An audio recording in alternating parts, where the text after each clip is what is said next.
இந்த சிலுவை எப்படி கிறிஸ்தவர்களின் அடையாளமா மாறுனுச்சுன்னு உங்களுக்கு தெரியுமா? சிலுவையை பார்த்ததையுமே எல்லாருக்குமே இயேசு கிறிஸ்து தான் ஞாபகத்துக்கு வருவாரு. கிறிஸ்துவுக்கு முன் 4ஆம் நூற்றாண்டுல தான் கிரேட் அலெக்சாண்டர் இந்த தண்டனைய மத்திய கிழக்கு நாடுகள்ல கொண்டு வராரு. யாராச்சும் அவருக்கு விரோதமா ஏதாச்சும் செஞ்சாலோ அல்லது திருடர்களோ அல்லது தவறு செய்தவர்களோ அவங்க எல்லாரையுமே சிலுவையில அரைஞ்சு கொள்றதுதான் வழக்கமா வச்சிருந்தாங்க. தவறு செஞ்சவங்க சாகிற வரைக்கும் சிலுவையில அரைஞ்சு தொங்கவிட்டே இருப்பாங்க. பிறந்தின்மை கழுகுகளால அவங்க கொத்தப்பட்டு எவ்வளவு மணி நேரங்கள் ஆனாலும் சரி அவங்க அதிலேயே இருந்து இறந்த பிறகுதான் அந்த பிணங்களை கீழே இறக்குவாங்க.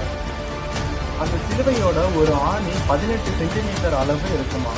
இப்படி குற்றவாளிகளுக்கு அடையாளமா இருந்த இந்த சிலுவை எப்படி இயேசு கிறிஸ்துவுக்கு அடையாளமா மாறுச்சு, கிறிஸ்தவர்களுக்கு அடையாளமா எப்படி மாறுச்சுன்னு உங்களுக்கு தெரியுமா?